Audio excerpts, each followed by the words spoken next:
दोस्तों नमस्ते, मैं चंदन नारायण सिटी उल्लास लाइव के इस एपिसोड में आपका स्वागत करता हूं। दोस्तों, अभय योजना का दूसरा चरण यानी कि 75% ब्याज और पेनल्टी की माफी का चरण आज पूरा हो गया। दोनों चरणों की टैक्स वसूली को अगर जोड़ें तो तकरीबन महानगर पालिका के खजाने में 56 करोड़ रुपए आ चुके हैं। आगे की वसूली किस प्रकार की जाएगी, 18 तारीख के बाद क्या होगा महानगर पालिका का बकायादारों पर रुख, किन किन विभागों ने और जागरूक शहरवासियों ने टैक्स वसूली में मदद की, इसके अलावा कौन सी वो कंपनी थी जिसका बकाया तकरीबन 27 करोड़ रुपए था और 7 करोड़ रुपए की सबसे बड़ी रिकवरी महानगर पालिका को देकर किस प्रकार उस कंपनी ने अपने 20 करोड़ रुपए की पेनल्टी और ब्याज बचा लिया। आइए ये सारी जानकारी सुनते हैं टैक्स विभाग की उपायुक्त नीलम कदम जी से। नीलम मैम, सिटी उल्लास लाइव चैनल में आपका स्वागत है मैम। नीलम मैम, अभय योजना चल रही है, 100% ब्याज और पेनल्टी की माफी, 11 दिन का समय और रिकॉर्ड 43 करोड़ रुपए की वसूली। मैडम, मनपा के टैक्स और अन्य विभागों की यूएमसी की मेहनत और उस पर जनता का रिस्पॉन्स और जनता को फायदा पहुंचाने के लिए आखिर महानगर पालिका ने अपने ब्याज और पेनल्टी का कितना नुकसान किया। मैडम, मेरे कई सारे सवाल हैं, आप प्लीज इनका जवाब दीजिए। नमस्कार। 24 फेब्रुवारी 2025 पासून अभय योजना महानगरपालिकेतर्फे माननीय आयुक्त तथा प्रशासक आवाळे मॅडम यांच्या आदेशानुसार लागू करण्यात आलेली आहे। त्या अनुषंगाने पहिल्या 11 दिवसात जे आपलं 43 कोटीची जी तुम्ही म्हणता रेकॉर्ड ब्रेक वसुली आहे, तर माझ्या दृष्टिकोनातून रेकॉर्ड ब्रेक वसुली वगैरे काही नाही। रेकॉर्ड ब्रेक वसुली तेव्हा होईल ज्या वेळेला महानगरपालिकेचा मालमत्ता कराचा संपूर्ण भरणा जो आहे, थकबाकी जी आहे ती जेव्हा पूर्ण होईल त्यावेळेला मला असं वाटेल की रेकॉर्ड ब्रेक झाली। पण अद्यापपर्यंत ती रेकॉर्ड ब्रेक वगैरे म्हणता येणार नाही। तुम्ही कुठेतरी पहिल्या आकड्याशी जर का त्याची कंपॅरिझन करत असाल तर ते चुकीचं आहे। माझ्या दृष्टिकोनातून संपूर्ण जेव्हा मालमत्ता कराचा भरणा होईल त्यावेळेला ती रेकॉर्ड ब्रेक होईल, कारण संपूर्ण मालमत्ता कराचा भरणा झाला तर शहराचा विकास होऊ शकतो। तर या 11 दिवसात जे काही 43 कोटीचा आपला जो काही मालमत्ता कराचा भरणा झालेला आहे, आता याच्या अगेन्स्ट ऍक्च्युअली आयुक्त मॅडम यांनी जे आदेश दिले होते अभय योजनेचे, त्या अनुषंगाने 100% विलंब शास्ती माफ झाल्यामुळे महानगरपालिकेचं तसं पाहता खूप विलंब शास्तीचं एक रेशोमध्ये नुकसान झालेलं आहे। परंतु तरी देखील महानगरपालिकेने नागरिकांच्या एक सोयीसाठी म्हणा किंवा एक त्यांना आपण कुठेतरी सवलतीसाठी खूप काही नुकसान हे करून नागरिकांनाही सवलत दिलेली आहे आणि नागरिकांनी त्याला चांगला प्रतिसाद दिला आहे असं मी म्हणेन। त्याच्यासाठी नागरिकांचे धन्यवाद। मॅडम, माझा दुसरा प्रश्न असा आहे की 75% जी पेनल्टी आणि ब्याज माफीचा जे आज एक आखरी दिवस आहे, 10 करोडची आतापर्यंत रिकव्हरी झाली आहे। या 4-5 दिवसामध्ये लई प्रॉपर्टीमध्ये तुम्ही कारवाई केली आहे, त्यांच्या बाबत आम्हाला सांगा।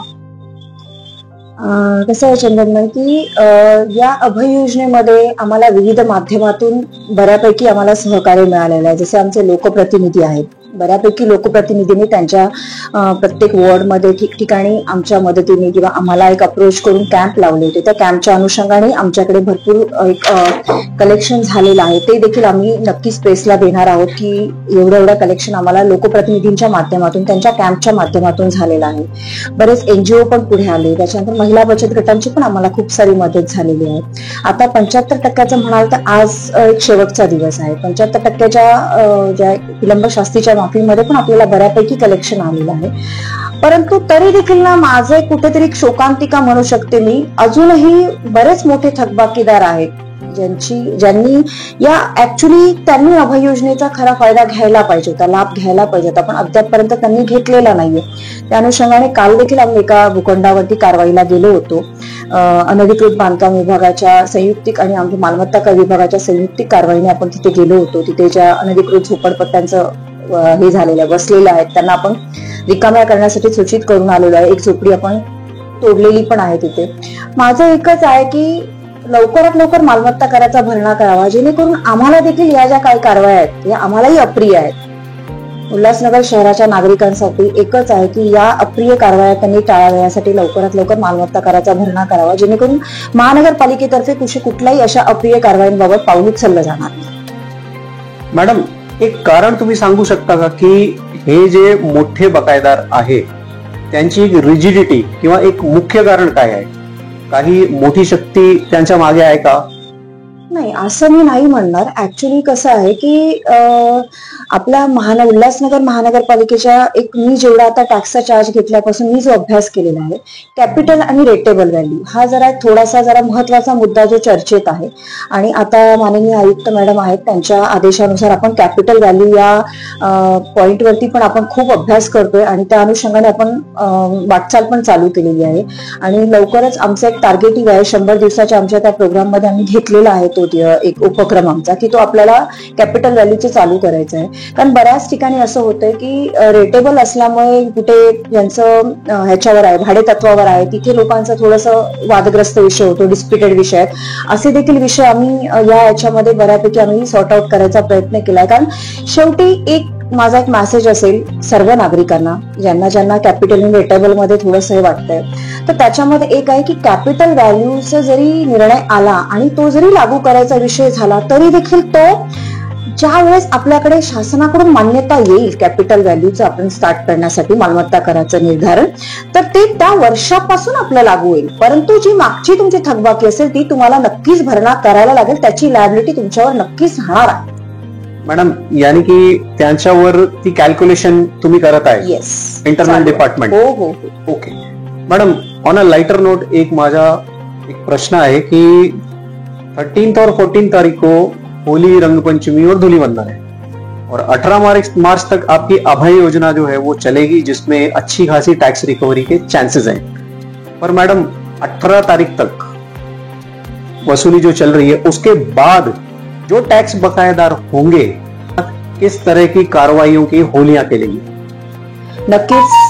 ऍक्च्युली 18 तारखेनंतर आम्हाला सगळ्यात मोठं, 18 तारखेनंतर नाही मी म्हणणार, ऍक्च्युली मार्च महिन्यात आम्हाला पूर्ण टार्गेट मॅडमनी दिलंच होतं की मॅडमला वसुलीपेक्षा आम्ही आता जे थकबाकीदार आहेत, कारण काय होतं की उल्हासनगर महानगरपालिकेमध्ये सतत गेले 4 वर्ष झाले अभय योजना लागतात, त्यामुळे नागरिकांची पण एक मानसिकता झाली की ठीक आहे, या अभय योजनेत नाही तर आपण पुढच्या अभय योजनेत भरू. परंतु मी तुम्हाला एक सांगू इच्छिते की यापुढे मला नाही वाटत की मॅडम आहेत तोपर्यंत अभय योजना नाही लागणार. त्यामुळे भविष्यात अभय योजनेचं हे तुम्ही जर का काही डोक्यात असेल तर ते काढून टाकावं.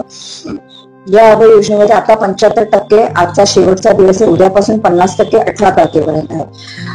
याच्यानंतर डेफिनेटली कारवाईची होळी होणार आहे आणि त्या कारवाया विविध प्रकारच्या असू शकतात. कारण आता बऱ्यापैकी आमचे, मला वाटतं 80% जेवढे आमचे कोर्ट मॅटर्स होते ते बऱ्यापैकी मी त्यांना आता बोलवून आम्ही सॉर्ट आउट केलेले. जसं एक अमरडाय कंपनी आहे, त्यांचं 27 कोटीची थकबाकी होती, त्याच्यामध्ये 20 कोटी त्यांची विलंब शास्ती होती आणि ती विलंब शास्ती वगळता 7 कोटी 7 लाख रुपये त्यांनी महापालिकेला इकट्ठा भरलेले आहेत. असे मोठे मोठे थकबाकीदार जे आहेत. मैडम, यानी कि 20 करोड़ का पेनल्टी आप लोगों ने माफ कर दिया सिर्फ एक ही पार्टी का? येस.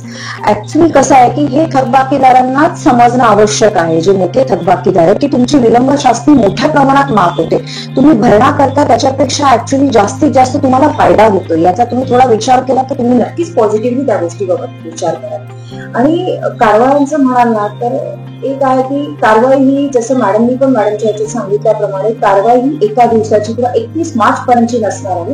त्याच्यानंतर देखील आमचं कारवाईचं हे जे काही बिगुल आहे आम्ही कायम वाजवतच राहणार आहे आणि जितका जास्तीत जास्त मालमत्ता कराचा भरणा करता येईल तेव्हा आम्ही प्रयत्न करणार आहोत. पण आमचं टार्गेट हे काही कुठे 100 किंवा 200 कोटीचं नाही, तेवढं मालमत्ता जे थकीत भरणा आहे तो आमचा झालाच पाहिजे, हे माझं टार्गेट. मैडम, एक लास्ट प्रश्न मेरा, जैसे कि पॉलिटिकल सर्कल्स में से या राजकारण के जितने भी बड़े बड़े लोग हैं वो हमेशा जनता के फेवर में अभय योजना की मांगनी करते ही हैं और जिसको हमेशा महानगर पालिका के विभिन्न विभागों ने इज्जत देकर योजना लागू की है ताकि टैक्स की रिकवरी हो सके. पर क्या वही राजकारण वाले लोग टैक्स वसूली के मामले में रिस्पॉन्स दिखाते हैं जितना रिस्पॉन्स वो अभय योजना की मांगनी के लिए करते हैं? मैडम, इसके बारे में थोड़ी सी रोशनी डालिए. नक्कीच. ऍक्च्युली लोकप्रतिनिधींच्या मागणीनुसार आपण अभय योजना लावलेली आजपर्यंत, आजही यावेळेसही आपण लोकप्रतिनिधींच्या मागणीनुसारच आपण अभय योजना लागू केलेली आहे. पण मला कुठे अशी एक उदासीनता दिसलेली नाहीये. लोकप्रतिनिधींनी आम्हाला समोरून येऊन अप्रोच केलेला आहे की आम्हाला कॅम्प लावायचा आहे आणि त्यांनी देखील तितकंच सहकार्य केलेलं आहे. मला या एवढ्या अभय योजनेच्या कालावधीत कुठूनही कधीच कुठल्या लोकप्रतिनिधींचा हे माझा रिस्पॉन्स असा निगेटिव्ह आलेला नाहीये की अभय योजनेसाठी किंवा मालमत्ता कर ठेवण्यासाठी. उलट पक्षी त्यांनी देखील आम्हाला जनजागृती अवेअरनेस करून सपोर्टच केलेला आहे आणि बऱ्यापैकी त्यांनी कॅम्प लावून आम्हाला सहकार्य केले. मॅडम, बकायदारांसाठी एक तुमचा संदेश.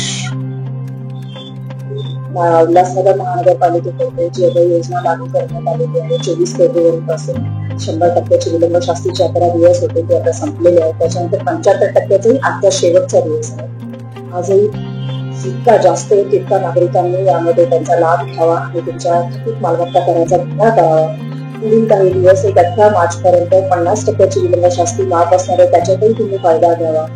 कारण त्यानंतर जे काही कारवाया असतील त्याच्यामध्ये तुम्हीच काहीच करू शकणार नाही. कारण आता येते की तुम्हाला जर का असं वाटत असेल कुठे की आपण प्रत्येक वेळेला कोर्टात जातो आणि स्टे ऑर्डर घेऊन येतो, तर तसं काही होणार नाही. कारण आता मॅडम, माननीय आयुक्त मॅडम यांच्या आदेशानुसार लीगल टीम आणि मालमत्ता कर विभाग तीनही एकत्र येऊन संयुक्त कारवाई करणार आहे. कारण बऱ्याच वेळेला काय होतं की ज्यावेळेला तुम्ही कोर्टात धाव घेता किंवा काय, आता मी एका मालमत्ता कराच्या भरणा करण्यासाठी काल आम्ही विधी विभागाला एक पत्र दिले कॅवेट दाखल करण्यासाठी.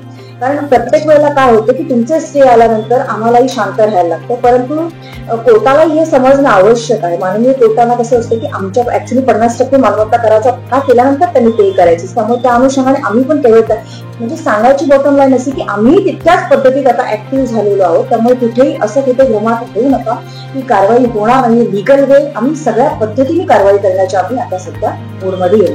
मैडम, यानी कि बकायेदारों को सीधा सीधा ये संज्ञान महानगर पालिका की तरफ से दिया जा रहा है कि जिस तरीके से कानून का दुरुपयोग किया जाता था टैक्स भरने के मामले में, अब वो आशंकाएं कुशंकाएं नहीं रह जाएंगी.